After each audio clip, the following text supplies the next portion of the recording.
प्यारे बच्चों, welcome to my channel Verma study 2020 बुकलाना।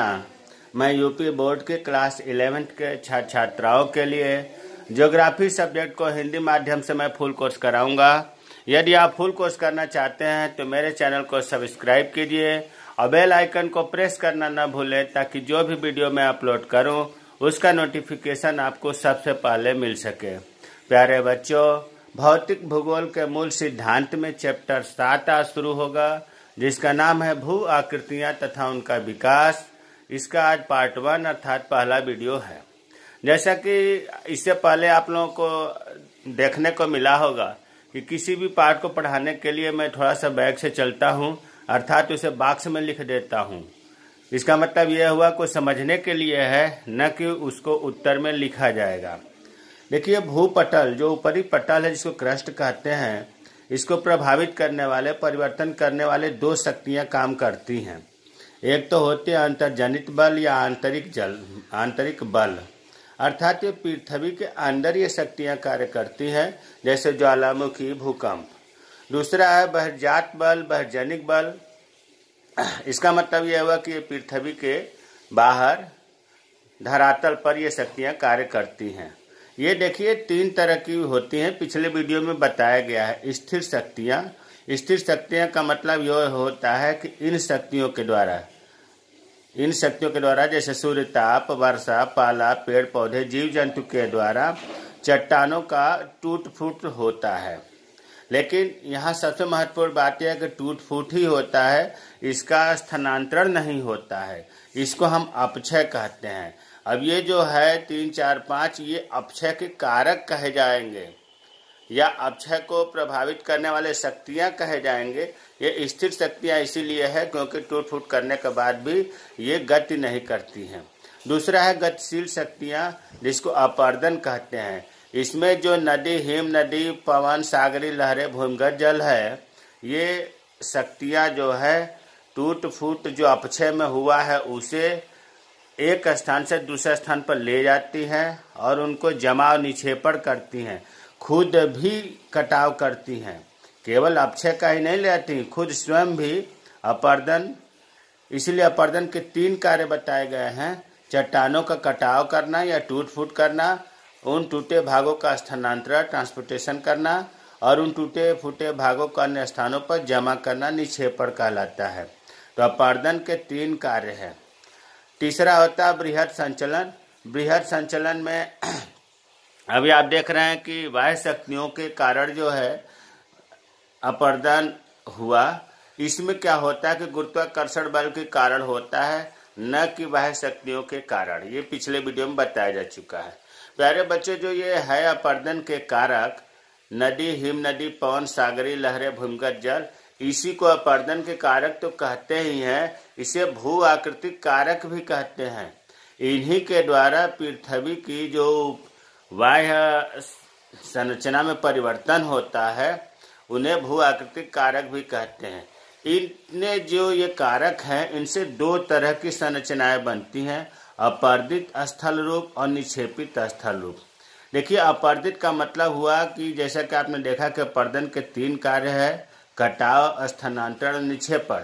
इसमें कटाव और स्थानांतरण आ जाता है। मतलब जहां मिट्टी के कटने से जो संरचना बनती है उसे अपर्दित स्थल रूप कहते हैं, और जो जमाव से टूटे फूटे भागों का अन्य स्थानों पर जो जमाव होता है उससे जो स्थल रूप बनता है उसे निक्षेपित स्थल रूप कहते हैं।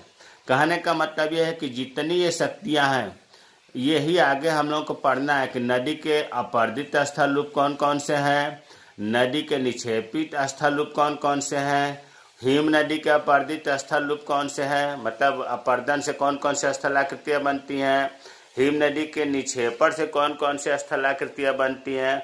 उसी तरह से पवन, सागरी लहरें, भूमिगत जल इस पाठ में पढ़ना है कि इन शक्तियों से अपर्दित स्थल रूप कौन कौन से बनते हैं और निक्षेपित स्थल रूप कौन कौन से बनते हैं। अब देखिए, नदी है, नदी के जगह पर हमने लिखा है प्रवाहित जल। प्रवाहित जल इसलिए लिखा गया कि जो नदी से संरचनाएं बन रही है अपर्दन के द्वारा या निक्षेपण के द्वारा, ये अगर तेज बारिश हो जाए तो उस बारिश के कारण भी तो ये संरचनाएं बनेंगी। इसका मतलब यह हुआ कि प्रवाहित जल में नदी तो है ही, तेज वर्षा या किसी भी कारण से अगर जल का प्रवाहित हो रहा है वो भी इसमें इंक्लूड है। वैसे प्रवाहित जल में सबसे महत्वपूर्ण जो भूआकृति कारक है वो नदी ही है, वर्षा इसके बाद आता है।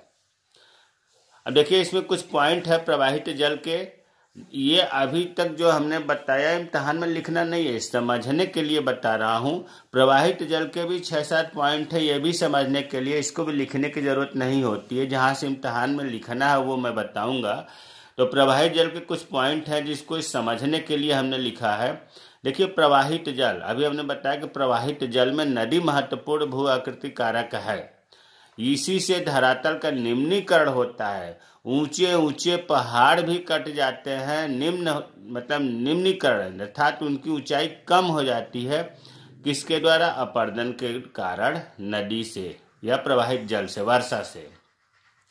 दूसरा, ढाल जितना तीव्र होगा, ये चीजें बेसिक है, इनको समझना जरूरी है। ढाल जितना तीव्र होगा, भाई पहाड़ों से नदियां निकलती हैं तो पहाड़ का ढाल तो तीव्र होता ही है, उतना ही अपरदन ज्यादा होगा। अपरदन का हमने बताया कि अपरदन का नाम लेते ही दिमाग में बात आ जानी चाहिए कि चट्टानों का कटाव और स्थानांतरण की बात हो रही है। तो जितना तीव्र ढाल होगा उतना ही अपरदन होगा। इसके विपरीत अगर ढाल जितना मंद होगा उतना ही निक्षेपण ज्यादा होगा। निक्षेपण का मतलब हुआ कि उन टूटे फूटे भागों का जमा होना निक्षेपण कहलाता है। तो ढाल जब होगा तो पानी धीमे गति से बहेगा, उसके अंदर जो भी मलबा होगा उसका निक्षेपण ज्यादा होगा। तो ये याद रखने की बात है कि ढाल जितना तीव्र होगा अपरदन ज्यादा होगा, इसके विपरीत ढाल जितना मंद होगा निक्षेपण उतना ज्यादा होगा। अब देखिए प्रवाहित जल या नदी की हम बात करें, प्रवाहित जल दो तरह का होता है। आप व्यवहार में देखे होंगे कि एक तो होता है कि धरातल पर परत के रूप में फैला हुआ है, पानी बहुत दूर तक नदियों का फैला हुआ है, और दूसरा होता है रेखी प्रवाह। ये घाटियों में पाया जाता है, पहाड़ों पर पाया जाता है। ये बहुत तीव्र गति से थोड़े में ही, बहुत चौड़े रूप में नहीं, थोड़े में ही ये नदियां बहती हैं। तो पानी का प्रवाह फैला हुआ भी हो सकता है, रेखीय प्रवाह भी हो सकता है। अगला पॉइंट है कि प्रवाहित जल द्वारा निर्मित अधिकतर, जैसे प्रवाहित जल का नाम लेते ही नदी की हम बात कर रहे हैं, तो नदी जब ऊपर से या अपने उद्गम स्थल से चलती है तो बहुत ज्यादा अपरदन होता है। क्यों होता है? क्योंकि तीव्र ढाल होता है। तो जो तीव्र ढाल होता है जिससे अपरदित स्थल रूप बनते हैं, इस अवस्था को नदी को युवा अवस्था कहा जाता है। देखिए प्रवाहित जल के कहिए या नदियों के बहाव को कहिए, इनमें 3 अवस्थाएं होती हैं, युवा अवस्था, प्रौढ़ावस्था और वृद्धावस्था। तो जो अपरदन की क्रिया सबसे ज्यादा होती है वो युवा अवस्था में होती है, प्रौढ़ावस्था और वृद्धावस्था में नहीं या कम होती है। अगला पॉइंट है लगातार अपरदन के कारण, मतलब लगातार कटाव के कारण नदी तल समतल हो जाते हैं। जब नदी तल समतल हो जाएगा, देखिए शुरू में होता क्या है, पहाड़ों पर या मैदानी भागों में, पहाड़ों की बात कर रहा हूँ, कि शुरू में होता क्या है कि चौड़ाई कम होती है, नदियों की गहराई ज़्यादा होती है। लेकिन जैसे ही मैदानी भागों में आती हैं, इनका नीचे का कटाव, अधोमुखी मतलब नीचे जो कटाव हो रहा था वो कम हो जाता है, और साइड के पार्श्व अपरदन मतलब साइड के दोनों तट जो बगल में हैं उनका अपरदन बढ़ जाता है। ये बहुत समझना जरूरी है। पहाड़ों पर अधोमुखी कटाव ज़्यादा होता है, पार्श्व अपरदन कम होता है। मैदानी भागों में पार्श्व अपरदन ज्यादा होता है, साइड में कटाव ज्यादा होता है, अधोमुखी कटाव कम होता है। ये पार्श्व अपरदन जब बढ़ता है, ये इसीलिए तो पहाड़ी और घाटियां समतल मैदान हो जाती हैं, दूर दूर तक कटाव हो जाता है। तो ये आपको अभी तक जो हमने 10 मिनट बताया है ये फंडामेंटल है। अब जो इम्तहान में क्वेश्चन बनता है वो ये बनेगा कि नदी की अवस्थाओं का या नदी की विभिन्न स्थल आकृतियां जो बनती हैं उनका वर्णन करिए। यहाँ से महत्वपूर्ण क्वेश्चन शुरू होगा आपका कि नदी की अवस्थाएं कौन कौन सी हैं एवं उनसे बनने वाली निर्मित स्थल रूपों का वर्णन करिए। अलग अलग भी हो सकता है कि युवा अवस्था के स्थल रूप बताइए, प्रौढ़ावस्था का स्थल रूप बताइए, वृद्धावस्था का बताइए, लेकिन ज़्यादातर ये एक में ही पूछा जाता है लॉन्ग क्वेश्चन में। तो नदी का जो उद्गम स्थल है, जैसे मान लीजिए गंगा गंगोत्री से निकली है, यमुना यमुनोत्री से निकली है, तो उसे उद्गम स्थल बोलेंगे। लेकर मुहाने तक, मतलब जहाँ वो समुद्र में मिलती हैं, जैसे गंगा बंगाल की खाड़ी में मिलती हैं, तो वहाँ तक उसके कार्यों के आधार पर, अपर्दन एवं निक्षेपण के आधार पर, कार्य का मतलब दो तरह के कार्य करती हैं नदियाँ, अपर्दन कार्य और निक्षेपण कार्य। तो कार्यों के आधार पर तीन अवस्थाएं हैं। युवावस्था, ये पहाड़ी क्षेत्र में कहा जाता है। प्रौढ़ावस्था, मैदानी क्षेत्र में चलती हैं, यात्रा करती है नदियाँ। और वृद्धावस्था मुहाने के क्षेत्र में, मतलब समुद्र के पास, डेल्टाई भाग भी इसे कहते हैं। तो आपने देखा कि नदियों की तीन अवस्थाएं हैं। अब इन तीनों अवस्थाओं के बारे में एक एक करके हम लोग पढ़ेंगे। तो पहला है नदी की युवा अवस्था। देखिए, युवा शब्द तो ऐसा है कि जैसे आप लोग युवा हैं, तो युवा की क्या विशेषता है? युवा की ये विशेषता है कि वो तोड़ फोड़ ज़्यादा करता है, शोर ज़्यादा मचाता है, इठलाते रगड़ते चलता है। ठीक वही चीज़ नदियों के साथ भी है। नदियों के साथ भी युवा अवस्था में नदियाँ जब पहाड़ी एरिया में उद्गम स्थल से निकलती हैं, तो वो शांति से नहीं चलती हैं। वो जो है अपने अंदर टूट फूट, कटाव, ये सब ज़्यादा करती हुई चलती हैं।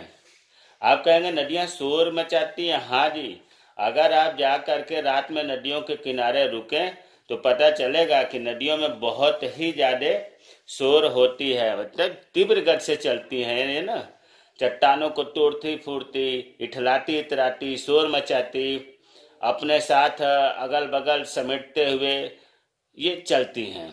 ये युवा के लक्षण हैं। यह नदी का अपर्दन कार्य प्रधान। इस युवावस्था में नदी का अपर्दन कार्य ज्यादा होता है, निक्षेपण नहीं होता है या नाम मात्र होता है, क्योंकि इतनी ढाल तीव्र होती है कि अपर्दन कार्य नदियाँ करती हैं, निक्षेपण कार्य नहीं होता है।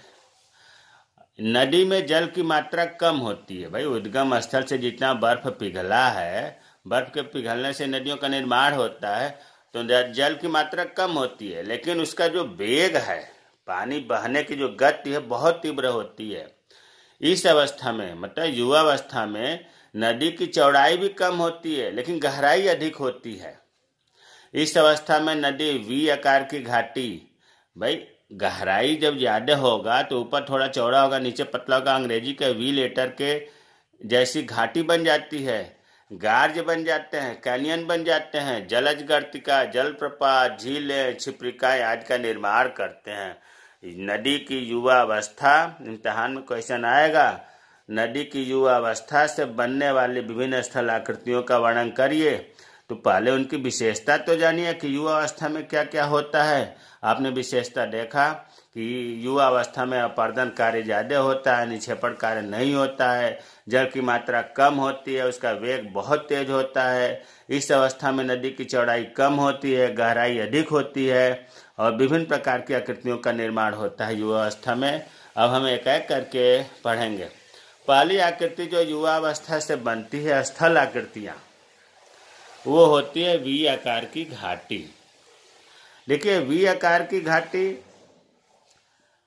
अंग्रेजी के लेटर वी जैसी बनती है। शुरू में होता क्या है कि जब बर्फ पिघलता है या तेज बारिश होती है, तो जो घाटियां आप देख रहे हैं वो शुरू में पहले तंग मतलब बहुत पतली और छोटी छोटी क्षुद्र सरिताओं से बनी होती हैं। शुरू में क्या होता है कि जब पानी कहीं से आ जाता है पिघल करके या वर्षा से, तो छोटी छोटी क्षुद्र सरिताओं, मतलब आप ये समझ जाओ कि नाली जैसा संरचनाओं में बहता है। फिर ये जो क्षुद्र सरिताएं हैं, जो नाली जैसी संरचना में पानी बह रहा है, धीरे धीरे लंबी और विस्तृत अवनालिकाओं में विकसित हो जाती है। अवनालिकाओं मतलब आप ये समझ लो कि नाला, जो बड़ा नाला होता है, अभी हमने बताया क्षुद्र सरिताओं के जगह पर कि शुरू में पानी नालियों में बहता है। क्षुद्र सरिताओं, भूगोल की भाषा देखिए कुछ ऐसी है, टप तो है, लेकिन उसको अगर हम दूसरे रूप में व्यवहार में जोड़ें तो आसानी से समझ में आता है। तो शुरू में पानी जो है क्षुद्र सरिताओं मतलब छोटी छोटी नालियों में बहता है, फिर ये जो है धीरे धीरे कटाव होते होते ये अवनालिकाओं में बदल जाता है। अवनालिकाओं का मतलब नाला हो गया बड़ा, जिसमें पानी काफ़ी बहता है। और फिर ये अवनालिकाएं जो है धीरे धीरे और गहरी चौड़ी होती हैं, तो फिर तब ये घाटियों का रूप धारण कर लेती हैं। तो 3 स्टेप हो गया इसमें घाटी बनने में। पहले शुरू में छोटी छोटी सरताएं बही, फिर अवनालिकाएं बन गई, फिर घाटियां बन गई। अब ये लंबाई, चौड़ाई और आकृति के आधार पर ये घाटियां कई तरह की होती हैं, जिसमें एक होता है वी आकार की घाटी। अंग्रेजी का अगर वी लेटर है, ऊपर चौड़ा नीचे पतला, तो उसे हम कहेंगे वी आकार की घाटी हो गया। वी आकार की घाटी में ही गार्ज का निर्माण होता है। देखिए गार्ज वी आकार की घाटी में बताने की जरूरत नहीं है। अंग्रेजी के लेटर जो है, अक्षर जो है वी, उसकी जैसी संरचना बनती है तो वी आकार की घाटी कहते हैं। अब गार्ज किसे कहते हैं? गार्ज, देखिए गार्ज जो है गहरी होगी और सकरी होगी, बहुत पतली भी होगी। गहरी सकरी घाटी है जिसके दोनों पार्श्व जो साइड में है वो तीव्र ढाल के होते हैं। गाज की चौड़ाई इसके तल व ऊपरी भाग में लगभग एक समान होते हैं। अरे आप ऐसे कह लो ना, सीधी, मतलब गाज एक पतली गहरी सकरी घाटी है। ये दोनों साइड है, मान लो इधर पहाड़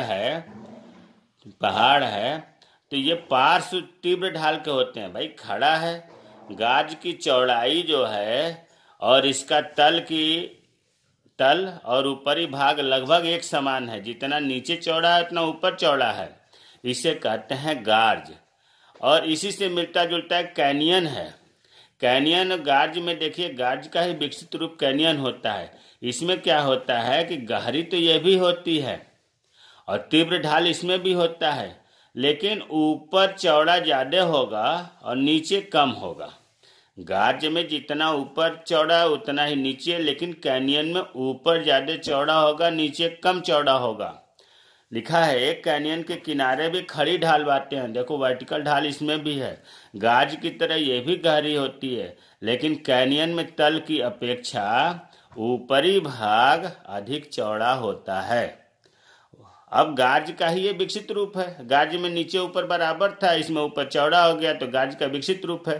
तो हमें उम्मीद है कि गार्ज और कैनियन में आपको अंतर क्लियर हो गया होगा। अब दूसरा है नदी की युवा अवस्था में ही बनने वाली स्थलाकृतियां जल गर्तिका तथा अवनमित कुंड। फिर हम बता रहे हैं, नाम तो कठिन लग रहे हैं, लेकिन अगर आप थोड़ा सा ध्यान देंगे, कंसंट्रेट होगा तो हमेशा के लिए याद हो जाएगा। इसके टर्म जो है टफ तो है, लेकिन समझने में कोई दिक्कत नहीं आनी चाहिए। जैसे गार्ज कैनियन बहुत आसानी से समझ में आ गया होगा आपको। अब जल गर्तिका और अवनमित कुंड समझ लीजिए। पहले तो ये समझिए कि ये वहाँ पर उत्पन्न होते हैं जहाँ नदियों के जल में भंवर उत्पन्न होते हैं। कभी आप गंगा नदी स्नान करने गए होंगे तो देखते होंगे कि बीच बीच में पानी जो है बहुत गोल गोल घूमता है, बीच में गड्ढा दिखाई देगा, उसके चारों ओर खूब चक्कर लगाएगा, तो उसे भंवर बोलते हैं। ऐसी आकृतियां अगर कहीं हो रही हैं तो वहां पर जल गर्तिका और अवनमित कुंड उत्पन्न होगा। इसमें होता क्या है कि नदी के साथ जो बहने वाले पदार्थ हैं, जैसे कंकड़ पत्थर, ये बढ़ई के बर्मे की तरह छेदन की क्रिया करते हैं। जो बढ़ई का एक औजार है बर्मा, इससे छेद करते हैं। कैसे होता है छेद? गोल गोल घूमता है। ठीक उसी तरह से जो पानी के साथ कंकड़ पत्थर आ रहे हैं और पानी में भंवर उत्पन्न हो गया, तो वो कंकड़ पत्थर घूमते हैं वहीं पर और कटाव करते हैं, अर्थात बर्मे की तरह वो जमीन में छेद करते हैं, और जिससे नदी की तली में छोटे छोटे गर्त बन जाते हैं। गर्त मीन्स गड्ढा, आप समझिए। जो कंकड़ पत्थर पानी में गोल गोल घूमते हैं तो वो गर्त बन जाते हैं। इसी गर्त को कहा जाता है जल गर्तिका। आप देखते होंगे कि गंगा स्नान करते हैं तो पता चला कि समतल है, कोई व्यक्ति अचानक डूब गया, इसका मतलब कि वहां गर्त बन गया था। गर्त कैसे बना? वहां पर भंवर उत्पन्न होने के कारण कंकड़ पत्थर जो है बर्मे की तरह वहां छेद कर दिया और छोटे छोटे गर्त बन गए, जिसे हम जल गर्तिका कहते हैं। और फिर कालांतर में, मतलब आने वाले समय में, ये जो जल गर्तिका है, जो गड्ढे हैं छोटे छोटे, इनका व्यास गहराई बढ़ता जाता है, मतलब ये आकार में बड़े हो जाते हैं, तो इन्हें कहा जाता है अवनमित कुंड। जल गर्तिका का विशाल रूप ही अवनमित कुंड कहा जाता है। तो हमें उम्मीद है कि जल गर्तिका तथा अवनमित कुंड समझ में आ गया होगा। अब तीसरा है जो नदी की युवा अवस्था में ही, युवा अवस्था का मतलब कि पहाड़ी एरिया की ही बात हो रही है, मैदानी भाग नहीं बात हो रही है। तीसरा है स्थलाकृतियां आधा कर्तित विसर्प, या इसी को कहते हैं गभीरीभूत विसर्प। अब देखिए नाम तो कठिन है ही, लेकिन पढ़ना है तो पढ़ना है। आधा कर्तित विसर्प। पहले तो आप विसर्प का अर्थ ये समझिए, विसर्प का मतलब होता है सांप जैसी आकृति बनना। मैदानी भागों में नदियों का विसर्प ज्यादा बनता है, सांप जैसी संरचना बनती है, सर्पिलाकार मोड़ ज्यादा होते हैं। लेकिन प्यारे बच्चों, ऐसी आकृति विसर्प की पहाड़ी एरिया में भी, युवा अवस्था में भी होती है।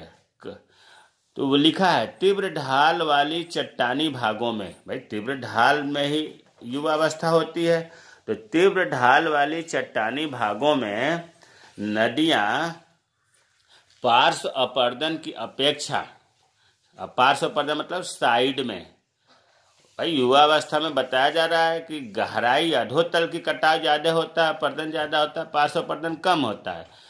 तो पार्श्व अपर्दन जब कम होगा, अधोतल या गहरा अपर्दन ज्यादा होता है, तो इससे जो विसर्प बनते हैं, जो सांप जैसा संरचना बनती है, सर्पिलाकार जैसी संरचना बनती है, वो अधिक गहरे होते हैं और इन्हें ही आधा कर्तित विसर्प या गभीरीभूत विसर्प कहा जाता है। यही विसर्प कालांतर में आने वाले समय में और गहरे और विस्तृत हो जाते हैं, तो हम कहते हैं कि गार्ज है और कैनियन है। एक मोटे स्वरूप आप ये समझो कि विसर्प का मतलब होता है सर्पिलाकार। अगर मैदानी भागों में होगा तो उसे हम कहेंगे सामान्य विसर्प, और अगर पहाड़ी भागों में होगा तो उसे कहेंगे आधा कर्तित विसर्प। ये सबसे बढ़िया है याद करने का। मैदानी भागों में अगर सर्पाकार नदियों की संरचना बनती है तो उसे कहेंगे सामान्य विसर्प, और अगर पहाड़ी एरिया में युवा अवस्था में अगर विसर्प बनते हैं तो उसे कहा जाता है आधा कर्तित विसर्प। चौथा है जल प्रपात या झरने। जब कभी नदी की प्रवाह हो रहा है, मान लो नदियाँ बह रही है और बीच में कहीं पर कड़ी और कहीं मुलायम चट्टानें आ जाती हैं, स्वाभाविक है कि उसके मार्ग में कहीं ऐसी चट्टानें आएंगी जो बहुत कठोर होंगी और कहीं ऐसी चट्टानें आएंगी जो बहुत मुलायम होंगी। मुलायम चट्टान जल्दी बहाव से कट जाती है, नदियाँ उसे काट देती है, अपने साथ उसका मलबे को बहा ले जाती है, लेकिन जो कड़ी चट्टान है वैसे ही बनी रहती है। मान लो कड़ी चट्टान नहीं कटी, वैसे ही बनी रही, और उसके आगे अगर मुलायम चट्टान है वो कट गई तो वहाँ गड्ढा होगा, वहाँ नीचा होगा। अब होगा क्या कि नदी के मार्ग में पानी ऊपर से नीचे गिरने लगता है, क्योंकि आगे तो मुलायम चट्टान थी तो वहाँ की कटाव से मिट्टी हट गई है। तो जब पानी ऊपर से नीचे गिरता है, इसी को कहा जाता है जलप्रपात या झरना। झरने में जल की धारा ऊंचाई से, जलप्रपात में पानी ऊपर से नीचे गिरती है, ऊंचाई से गिरती है। ये बिजली उत्पादन के लिए बहुत ही उपयुक्त रहता है जलप्रपात या झरना। भारत में कावेरी नदी पर शिवसमुद्रम प्रपात, उत्तरी अमेरिका में न्यागरा प्रपात, ये जलप्रपात के ही तो उदाहरण हैं। अब युवावस्था में झीलें भी बन जाती हैं। पांचवा आकृति है स्थलाकृति या झीलें। देखिए कभी कभी पर्वतीय भागों में भूस्खलन हो जाता है और जो नदी का प्रवाह मार्ग है उसमें बहुत बड़ा सा शिलाखंड, बहुत बड़ा सा पत्थर, बहुत बड़ा सा पहाड़ का टुकड़ा आकर के उस नदी के मार्ग को रोक देता है। जब नदी का मार्ग अवरुद्ध हो जाता है, जल रुक जाता है, तो क्या होता है, पहाड़ी क्षेत्रों में झीलों का निर्माण हो जाता है। इन्हें टार्न भी कहते हैं। तो युवावस्था में झीलें भी बनती हैं। छठा है छिप्रिकाएं। छिप्रिकाएं नदी की तली में, पहाड़ी एरिया में ही नदी की तली में असमान संरचना होती है। असमान का मतलब होता है कि कहीं पर मुलायम चट्टानें होंगी, कहीं पर कठोर होंगी, कहीं पर अवसादी होगी, कहीं पर आग्नेय होगी। तो असमान संरचना वाली शैलें होती है नदी की तली में, और जब असमान संरचना वाली होती है तो उनमें विषम अपर्दन होता है, कहीं ज्यादा होगा कहीं कम होगा, जिससे तीव्र ढाल उत्पन्न हो जाता है। नीचे की बात हो रही है तल की, नदी की तल की बात हो रही है, जिससे तीव्र ढाल उत्पन्न होता है। लेकिन यहाँ ध्यान रखना कि जलप्रपात जैसा तीव्र ढाल नहीं होता है, होता तो है लेकिन जलप्रपात में तो बहुत ज्यादा होता है। तो क्षिप्रिकाओं में जलप्रपात जैसा तीव्र ढाल नहीं होता है। तो जो नीचे ढाल हो जाता है विषम अपरदन से, इसे ही क्षिप्रिकाएं कहते हैं। तो प्यारे बच्चों, युवा अवस्था में आपने देखा कि युवा अवस्था में नदियों के द्वारा बनने वाली 6 भूस्थल आकृतियों का हम लोगों ने पढ़ा। अब आते हैं नदी की प्रौढ़ अवस्था। प्रौढ़ अवस्था को ही परिपक्वता अवस्था भी कहते हैं।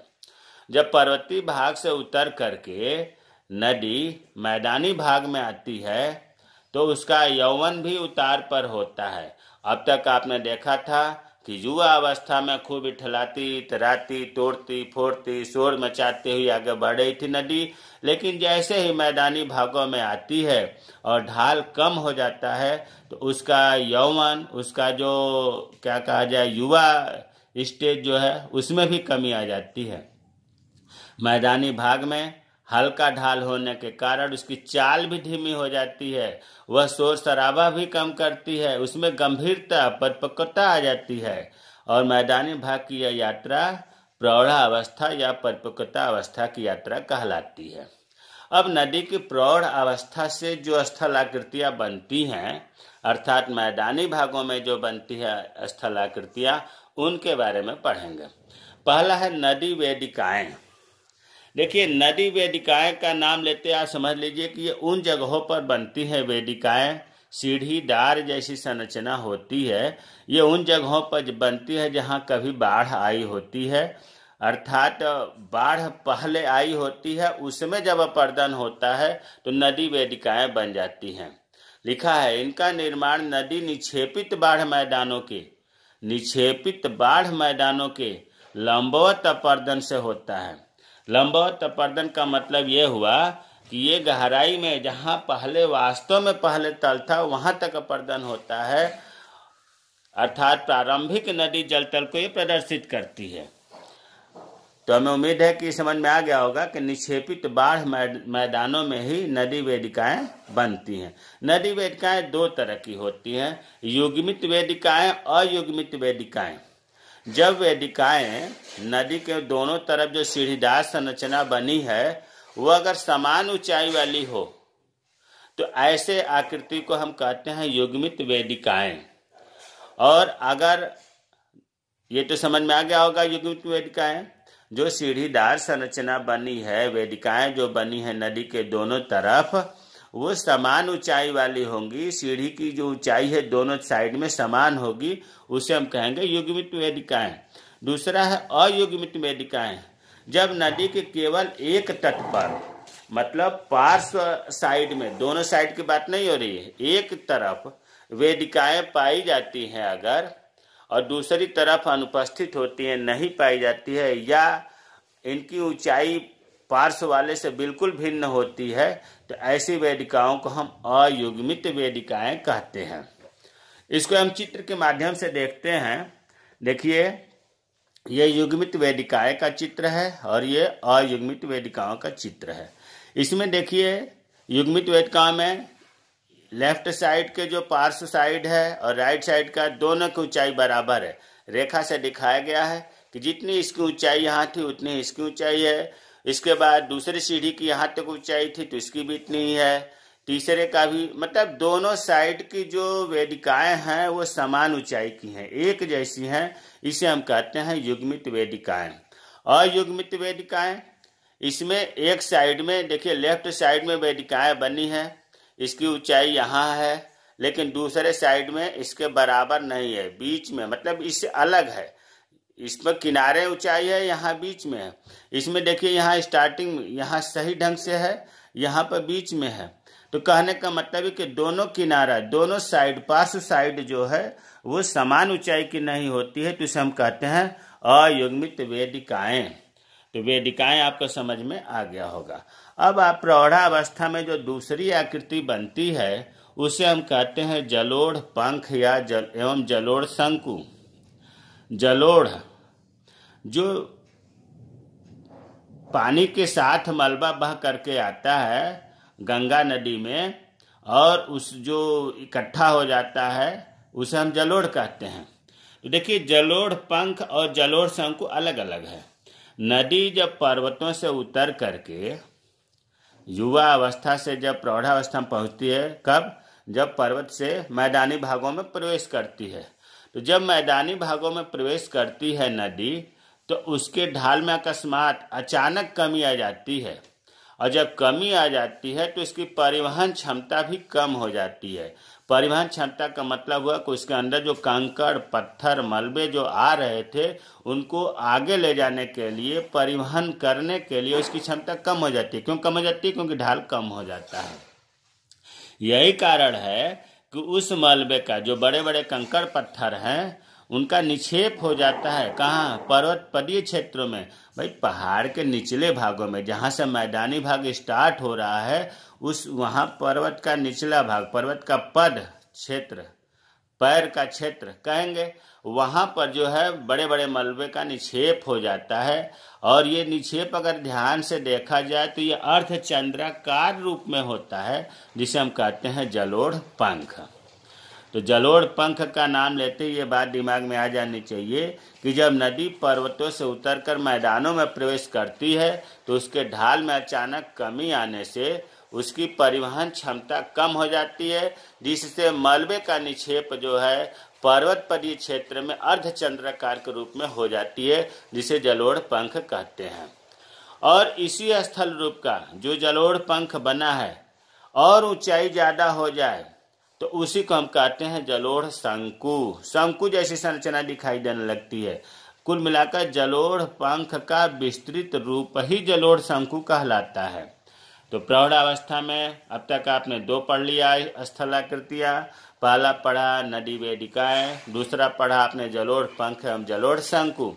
अब तीसरी आकृति जो बनती है वो होती है नदी विसर्प, या इसी को कहते हैं नदी मोड़, या इसी को कहते हैं सर्पाकार मोड़।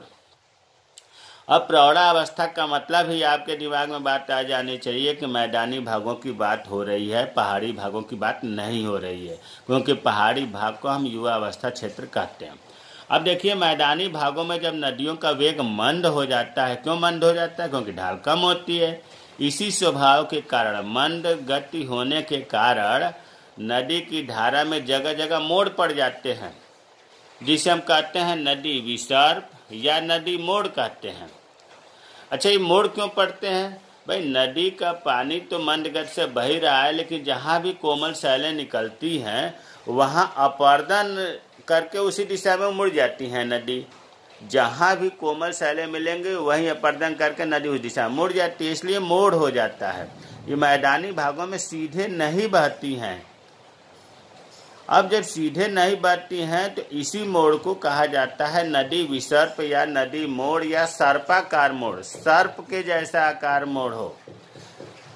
जब कभी नदी जल के तेज बहाव के कारण किसी एक ऐसे मोड़ को छोड़कर सीधी बहने लगती है तो वह छोड़ा हुआ मोड़ झील सा बन जाता है, जिसे गोखुर झील या अक्सबो झील कहते हैं। देखिए, चित्र के माध्यम से समझिए, ये नदी है, मैदानी भागों में किस तरह से टेढ़ी मेढ़ी बह रही है, जिसको हम कहते हैं सर्पाकार मोड़ या नदी मोड़ या विसर्प मोड़ कहते हैं। ये चीज़ आपको समझ में आ गया होगा कि मैदानी भागों में सांप जैसी आकृति इसकी बन रही है। लेकिन किसी कारण से अगर पानी की गति तीव्र हो जाए तो तीव्र जो पानी यहाँ से मुड़ करके ऐसे बह रहा है वो सीधे बहने लगेगा। तीर से दिखाया गया, यहाँ भी हो सकता है, आगे भी हो सकता है। तो पानी इतना मुड़ करके, जब पानी का प्रवाह ज़्यादा होगा, पानी कहीं से आ जाएगा तो पानी सीधे बहने लगेगा। जब सीधे बहेगा तो यहाँ जो ये पहले से पानी बह रहा था, ये झील जैसी संरचना हो जाती है।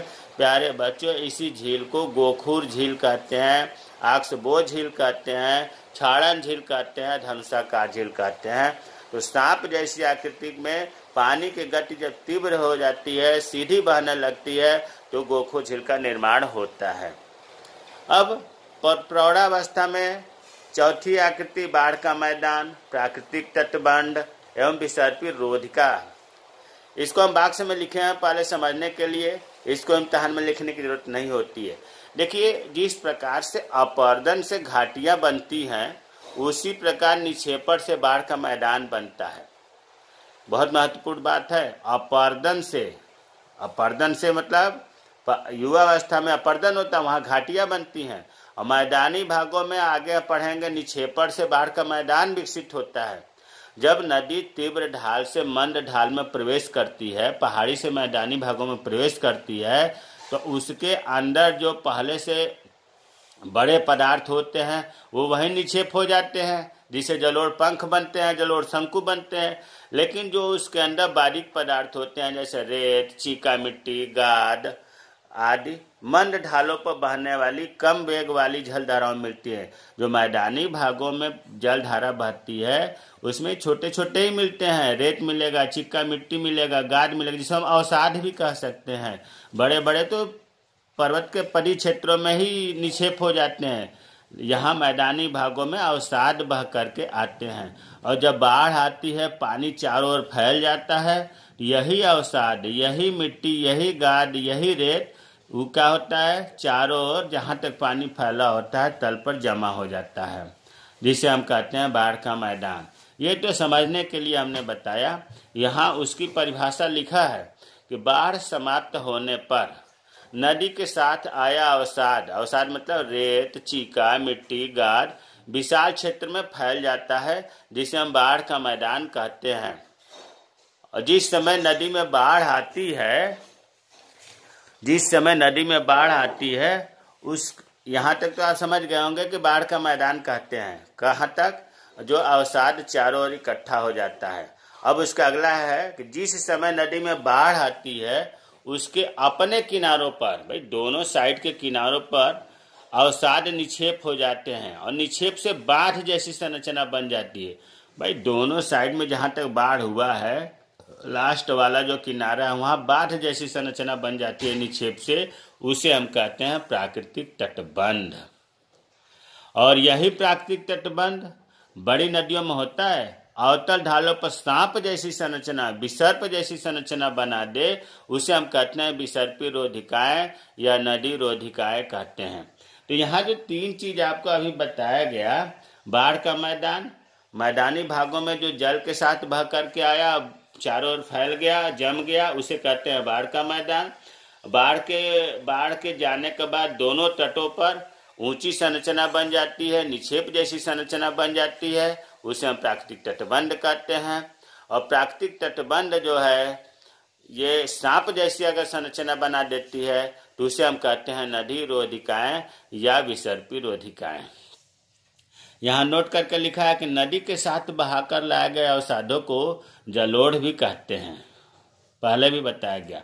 अब जो तीसरी अवस्था है वृद्धावस्था नदी की तीन अवस्था, जैसे आदमी की अवस्था थी वैसे इसका बताया गया, युवा अवस्था भी बता दिया गया, प्रौढ़ावस्था भी बता दिया गया। अब तीसरी अवस्था है वृद्धावस्था।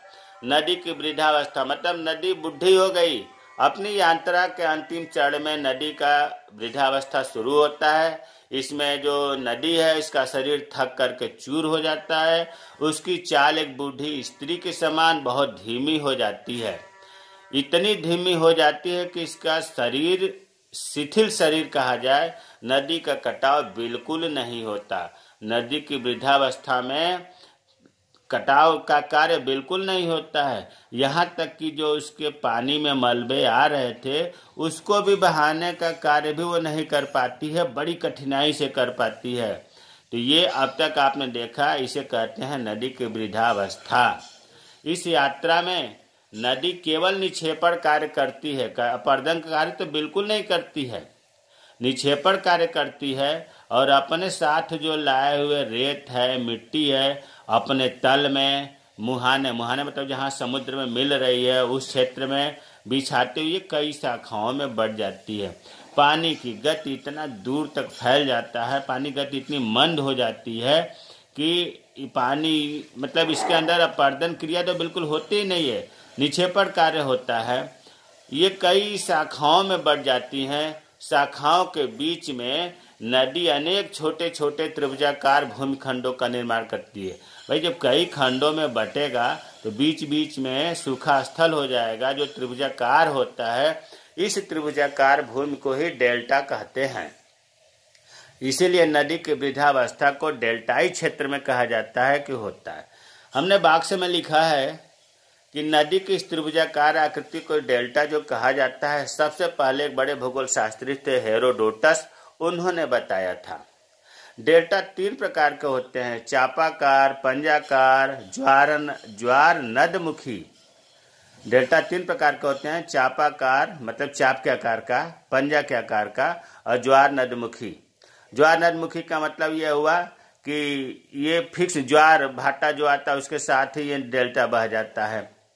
चाप के आकार का होगा तो चापाकार, पंजे के आकार का होगा तो पंजाकार। गंगा नदी, सिंधु नदी, हंगो नदी ये डेल्टा का आकार चापाकार बनाती हैं। गंगा नदी का चापाकार डेल्टा बनते हैं।